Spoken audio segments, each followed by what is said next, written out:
Welcome to everyone. आज हम gate के अंदर जो क्वेश्चंस आए हुए हैं उन्हें डिस्कस कर रहे हैं। जैसे कि मैंने एक वीडियो बनाई है इस पर, जो नेटवर्क से टोटल 5 क्वेश्चन पूछे गए थे, उसके मैंने 3 क्वेश्चन आप लोगों के साथ डिस्कस किए हैं और एक क्वेश्चन देखिए ये आप लोगों के सामने है। वो जो अगर देखा जाए कैलकुलेशन वाइज थोड़ा सा लंबा था बट सिंपल था कॉन्सेप्चुअल वाइज। देखिए क्या है, इन्होंने ये बोला था, मैं लैंग्वेज बोल देता हूँ जो क्वेश्चन की है। अब देखो इसमें एक 2 पोर्ट नेटवर्क का क्वेश्चन है ये। यहाँ पर इन्होंने बोला है एक पी नेटवर्क है और एक क्यू नेटवर्क है और ये कास्केडेड फॉर्म में कनेक्टेड है जैसे कि यहाँ गिवन है। और इन्होंने बोला कि जो पी नेटवर्क है उसके z पैरामीटर गिवन है जो कि मैंने यहाँ लिख दिए हैं, और जो आपका क्यू नेटवर्क है उसके y पैरामीटर गिवन है जो मैंने यहाँ लिख दिया है आपको ना। और जो ओवरऑल नेटवर्क है उसे r बोला है और उसके एबीसीडी पैरामीटर है। एबीसीडी पैरामीटर को इन्होंने अल्फा बीटा गामा और डेल्टा ये बोला है। इसका बी पैरामीटर पूछा है आपसे, मींस इसके अकॉर्डिंग बीटा, लेकिन नॉर्मली हम जो लिखते हैं एबीसीडी पैरामीटर लिखते हैं तो वो बी पैरामीटर आपसे पूछा है। ओवरऑल नेटवर्क जो आएगा उसका पूछा है। तो देखिए जैसे कि मैं क्लास को भी काफी बार डिस्कस करता हूं, आपको क्या काम करना है, सबसे पहले अगर कास्केडेड फॉर्म में नेटवर्क होते हैं नॉन इंटरेक्टिव फॉर्म में, तो इसमें हम जो कास्केडेड फॉर्म के नेटवर्क हैं, अगर ओवरऑल हमें टी पैरामीटर चाहिए मींस एबीसीडी पैरामीटर चाहिए तो इंडिविजुअल पैरामीटर का क्या कर देते हैं, प्रोडक्ट कर देते हैं। तो सबसे पहले मुझे, अब जैसे कुछ बच्चों के डाउट आ रहे थे मेरे पास कि सर आपने बताया था कि इंडिविजुअल पैरामीटर के का मल्टीप्लीकेशन कर देते हैं तो वो ओवरऑल टी पैरामीटर आ जाते हैं। तो बच्चों ने क्या काम किया है, यहाँ z पैरामीटर गिवन है या y पैरामीटर गिवन है, इनका ही आपस में मल्टीप्लीकेशन करके और उसका b पैरामीटर फाइंड कर दिया है। ऐसा नहीं करना है। क्यों नहीं करना है, मैंने भी क्लास में काफी बार आपको बताया है, जो इंडिविजुअल नेटवर्क हैं वो भी आपके टी नेटवर्क होने चाहिए, तब ओवरऑल जो मल्टीप्लीकेशन आएगा इनका वो ओवरऑल टी नेटवर्क का ही आएगा। लेकिन सबसे पहले मुझे z पैरामीटर और y पैरामीटर को किसमें लाना होगा, t पैरामीटर में लाना होगा। तो चलिए देखते हैं। जैसा कि आप जानते हैं, अगर इसमें इक्वेशन लिखता हूं तो v1 is equal to z11 i1 plus z12 i2। और इसी तरीके से अगर मैं मान लीजिए आपको गिवन है z11 और z12, तो ये इक्वेशन क्या हो जाएगी मेरी, ये हो जाएगी 40 i1 प्लस 60 i2। ये इक्वेशन हो जाएगी यहां से। अब दूसरी इक्वेशन क्या बनेगी, v2 is equal to z21 plus z22 i2। अब इसमें वैल्यू पुट करते हैं 80 i1 प्लस 100 i2। तो ये z पैरामीटर की इक्वेशन आ गई है। ओके, लेकिन मुझे क्या चाहिए, एबीसीडी पैरामीटर की इक्वेशन चाहिए। तो इसे मैं रीअरेंज करता हूं। देखिए एबीसीडी पैरामीटर में क्या होता है, एबीसीडी पैरामीटर में जो आपका v1 होता है वो होता है a v2 minus b i2, और जो आपका i1 होता है वो होता है cb2 माइनस d i2। तो मुझे क्या लिखना होगा, v1 को v2 और i2 के टर्म्स में लिखना होगा। तो चलिए मैं लिखता हूं यहां से, इन दोनों इक्वेशन का यूज करके मैं नीचे लिख देता हूं आपके लिए। तो जो मैं v1 लिख रहा हूं यहां पे v1, तो v1 इज इक्वल टू आएगा यहां से 1/2, यहां से आएगा आपका v2 माइनस, फिर आएगा आपका 10, फिर आएगा यहां से आपका i2।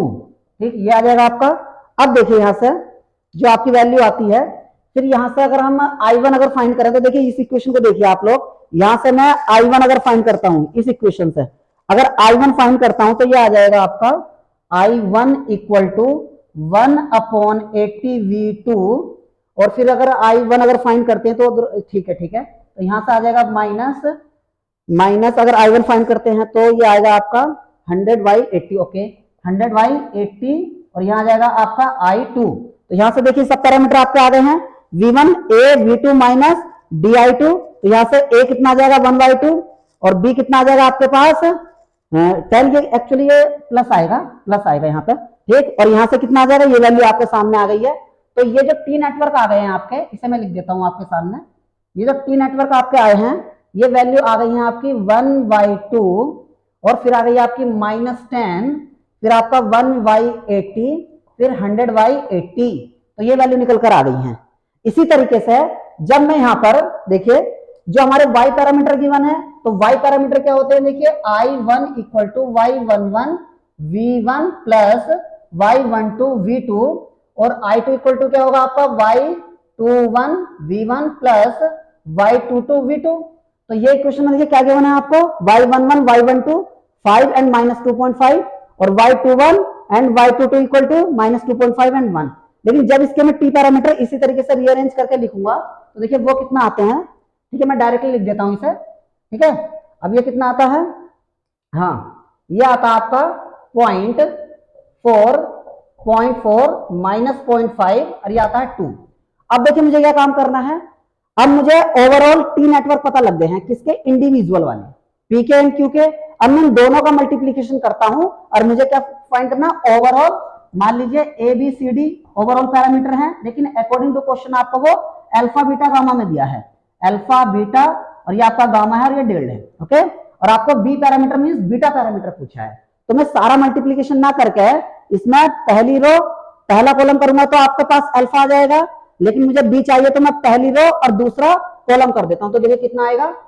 अगर मैं डायरेक्टली बीटा फाइंड करता हूं तो 1/2 इंटू 0.4 और प्लस फिर आएगा आपका अच्छा -10 इंटू 2, तो यहां से आ जाएगा ये पॉइंट, यहां से 0.2 और माइनस के 20, तो ये सोल्व करके आ जाएगा -19.8, इतना आ जाएगा। ओके, तो यही आप लोगों का आंसर था। तो फाइनली मैं दोबारा समराइज करता हूं इस बात को। देखिए आपके इंडिविजुअल पैरामीटर जो गिवन थे ये z पैरामीटर थे और ये y पैरामीटर था, इन दोनों का मल्टीप्लीकेशन करके ओवरऑल t पैरामीटर नहीं आएगा, पहले हमने इसे t नेटवर्क में बदलना होगा, जो कि t नेटवर्क की इक्वेशन स्टैंडर्ड फॉर्म ये होता है। यहां से जो z पैरामीटर गिवन थे इस तरीके से मैं इसके t पैरामीटर फाइंड किया, और जो y पैरामीटर गिवन थे उससे मैं इसके t पैरामीटर फाइंड किया, और ओवरऑल मल्टीप्लीकेशन मैंने केवल उसी पैरामीटर की जो कि मुझे चाहिए था। अगर पूरा मैट्रिक्स चाहिए था तो मैं पूरे मैट्रिक्स का मल्टीप्लीकेशन करता। ओके, तो गाइस ये था आपका जो गेट में क्वेश्चन आया हुआ था, लेंथी क्वेश्चन था लेकिन कॉन्सेप्चुअली वाइज सिंपल था। ओके, तो अगर आपको कोई भी डाउट है किसी भी क्वेश्चन में लेकर या किसी कॉन्सेप्ट में लेकर तो आप कमेंट कर सकते हैं। और वैसे हमारा यहाँ जो गेट के लिए और ईएससी के लिए जो बैचेस स्टार्ट हो रहे हैं 26 फेब से स्टार्ट हो रहा है, और जो वीकेंड बैच है वो मार्च फर्स्ट वीक में स्टार्ट हो रहे हैं। तो जिन्हें भी एडमिशन लेना है वो स्टार्ट कर दीजिए, क्योंकि आपको मालूम है कि क्वेश्चन कुछ लेंथी आ रहे हैं तो उसके लिए प्रैक्टिस वगैरह ज्यादा चाहिए, तो अगर आप जल्दी ज्वाइन कर लोगे तो उसके लिए प्रैक्टिस आप ज्यादा कर पाओगे। Thank you guys.